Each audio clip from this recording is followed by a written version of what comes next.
গত পর্বে আমরা দেখেছিলাম তিরান জিন বলে একটি মেয়ের সাথে দেখা করতে যায়, আর সেখানে গিয়ে জিনের সাথে রাগ করে বলে, তুমি আমার সাথে এমনটা কি করে করতে পারলে।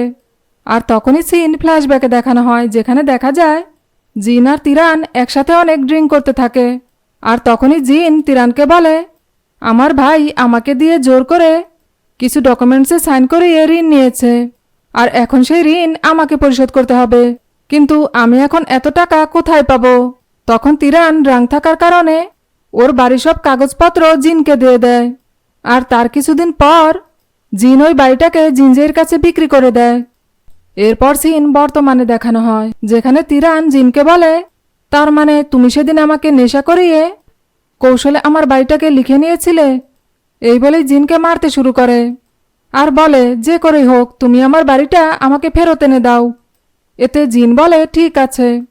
এরপর তিরান বৃষ্টির মধ্যে মন খারাপ করে একটা জায়গায় গিয়ে বসে থাকে, আর এতে চিয়ান নামের ওর এক বন্ধু এসে ওকে সান্ত্বনা দিতে থাকে।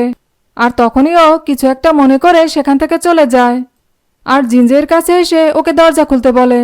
তখন জিনজেই দরজাটা খুলে দিয়েই তিরানকে বলে, তুমি আবার এসেছো, তুমি আসলে কি চাও বলো তো। তখন তিরান বলে, এই বাড়িতে আমার কিছু জিনিসপত্র রয়েছে, আমাকে সেগুলো নিয়ে যেতে দাও। তখন জিনজেই বলে, তোমার কিছু জিনিস বাইরের একটা ময়লার বাক্সে রাখা হয়েছে, যাও সেখান থেকে নিয়ে নাও। এই বলে দরজাটা বন্ধ করে দেয়। এতে তিরান বাইরের ওই ময়লার বাক্সগুলো খুঁজে দেখতে থাকে, কিন্তু ও কিছুই খুঁজে পায় না, যেটা কিনা জিনজেই দূর থেকে দেখতে থাকে। আর তাইও তিরানকে ডেকে রুমের ভেতরে এসে ওর জিনিসগুলো খুঁজে নিয়ে যেতে বলে। এতে তিরান রুমের ভেতরে ঢুকে ওর জিনিসগুলো খুঁজতে যায়, আর জিনজেই একটা ডেকোরেশন প্ল্যানের কাগজ দেখতে থাকে। আর তখনই সেখানে তিরান এসে বলে, এগুলো কি। এতে জিনজেই বলে, এগুলো হলো ডেকোরেশন প্ল্যানের কাগজ। তখন তিরান বলে, তুমি কি এই বাড়িটাকে রিডেকোরেশন করতে চাইছো নাকি। এতে জিনজেই বলে, হ্যাঁ। তখন তিরান বলে, প্লিজ তুমি এটা করো না, কারণ আমার বাবা এই বাড়িটাকে নিজের হাতে সাজিয়েছেন। এতে জিনজেই বলে, আমি জানি এই বাড়িটার সাথে তোমার অনেক স্মৃতি জড়িয়ে রয়েছে, কিন্তু এই বাড়িটা এখন আমার, কাজেই এই বাড়িটাকে এখন আমি আমার পছন্দ অনুযায়ী ডেকোরেশন করব। তখন তিরান বলে, আমি তোমার সব টাকা তোমাকে ফিরিয়ে দেব, তুমি বরং আমার বাড়িটাকে আমাকে দিয়ে দাও। এতে জিনজেই বলে, এত টাকা তুমি কোথায় পাবে। তখন তিরান বলে, আমি যখন অনেক বড় একজন মিউজিক কম্পোজার হয়ে যাব, তখন ইনস্টলমেন্টের মাধ্যমে তোমার টাকা তোমাকে দিয়ে দেব। এটা শুনে জিনজেই রেগে গিয়ে তিরানকে রুম থেকে বের করে দেয় এবং বলে, আর কখনো তুমি আমার বাড়িতে আসবে না। এরপর জিনজেই যখন ওর কাজের জন্য বাড়ি থেকে বেরিয়ে যায়, তখন তিরান একটি ডুপ্লিকেট চাবি দিয়ে আবারও বাড়ির ভেতরে ঢুকে পড়ে এবং ভেতরে ঢুকে খাবার খেতে থাকে। আর এভাবেই দিন শেষে রাত হয়ে গেলে জিনজেই যখন বাড়ি ফিরে আসে, তখনও দেখে যে তিরান সোফায় শুয়ে ঘুমিয়ে পড়েছে। আর এতেও তিরানকে ডেকে রুম থেকে বেরিয়ে যেতে বলে। তখন তিরান ওকে ডগ হাউসে শুয়ে থাকা একটা ছবি দেখিয়ে ব্ল্যাকমেল করে বলে, তুমি যদি আমাকে এই বাড়িতে থাকতে না দাও, তাহলে আমি তোমার এই ছবিটা সোশ্যাল মিডিয়ায় ভাইরাল করে দেব। এটা শুনে রেগে গিয়ে জিনজেই যখন তিরানের থেকে ওর ফোনটাকে কেড়ে নেওয়ার চেষ্টা করতে থাকে, তখন ওরা দুজন একে অপরের অনেক কাছাকাছি চলে আসে, যেটা কিনা ময়লার বাক্সর ভেতরে লুকিয়ে থাকা একজন রিপোর্টার দেখে ফেলে এবং ওদের দুজনের একটা ছবি তুলে নিয়ে যায়। এরপর পরের দিন সকালে ডোরবেল বেজে ওঠে, আর এতে জিনজেই দরজা খুলে দেখে যে ওর ম্যানেজার তিফান এবং অ্যাসিস্ট্যান্ট তাই এসেছে। আর ওদেরকে দেখে জিনজেই বলে, তোমরা এখানে কেন এসেছো। তখন তিফান বলে, আমার ইচ্ছে হয়েছে তাই এসেছি।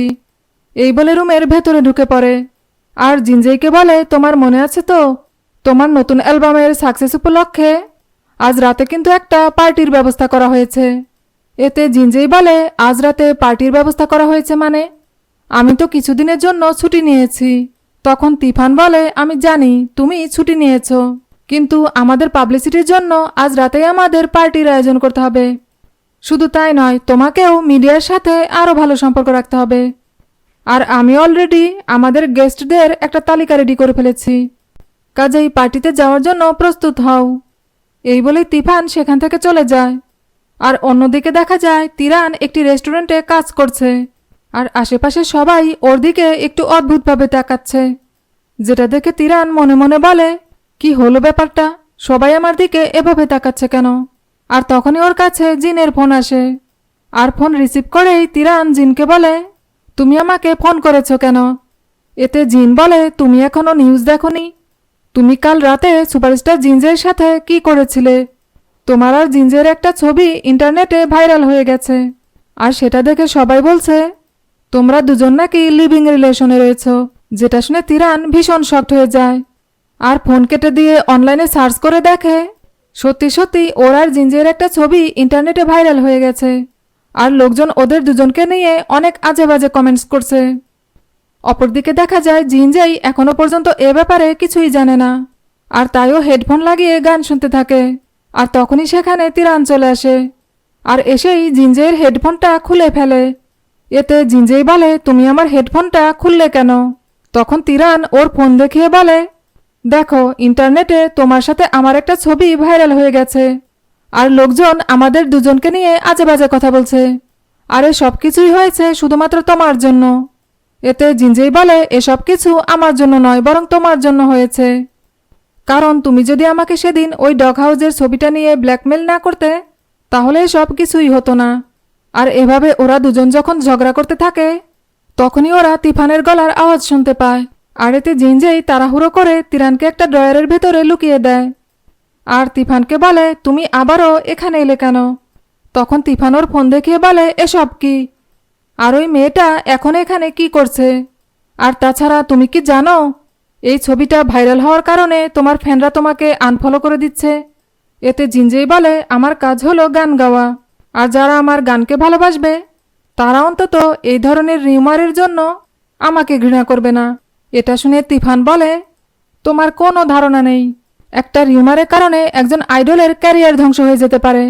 এখন একটাই উপায় আছে, আর সেটা হলো কোম্পানি ডিক্লেয়ার করবে যে তুমি আর সাশা একে অপরকে ডেট করছো, আর এর ফলে এই খবরটা ধামাচাপা পড়ে যাবে। আর তখনই তিরান ড্রয়ার থেকে বাইরে বেরিয়ে আসে, যেটা দেখে তিফান বিরক্ত হয়ে সেখান থেকে চলে যায়। আর জিনজেই তিরানকে বলে, তোমাকে এখনই বেরিয়ে আসতে হলো? তুমি কি আরেকটু সময় অপেক্ষা করতে পারলে না? এতে তিরান বলে, সরি, আমার দম বন্ধ হয়ে আসছিল, আর তাই আমি বাইরে বেরিয়ে এসেছি। অপরদিকে একজন সার্জনকে দেখানো হয়, যিনি হলেন জিনজের বাবা। আসলে জিনজের বাবা হলেন পেশায় একজন ডাক্তার, আর জিনজের নামে সব রিউমার শুনে উনি একটু চিন্তায় পড়ে যান, কারণ ওনার স্বপ্ন ছিল উনি জিনজেইকেও ওনার মতো একজন ডাক্তার বানাবেন। কিন্তু জিনজেই ওনার কথা না শুনে সিঙ্গার হয়েছে। আর এরই মধ্যে উনি টেবিলের ওপর জিনজের সেলিব্রেশন পার্টির একটা ইনভিটেশন কার্ড দেখতে পান, আর এদিকে তিরানও সেলিব্রেশন পার্টির ইনভিটেশন কার্ড দেখতে পায়, যেখানে ও গেস্ট লিস্টে জ্যাংমুরজির নাম দেখে খুশি হয়ে চিৎকার করতে থাকে। আর তখনই সেখানে জিনজেই চলে আসে, আর তিরানকে বলে, তুমি কি পাগল নাকি? এভাবে চিৎকার করছো কেন?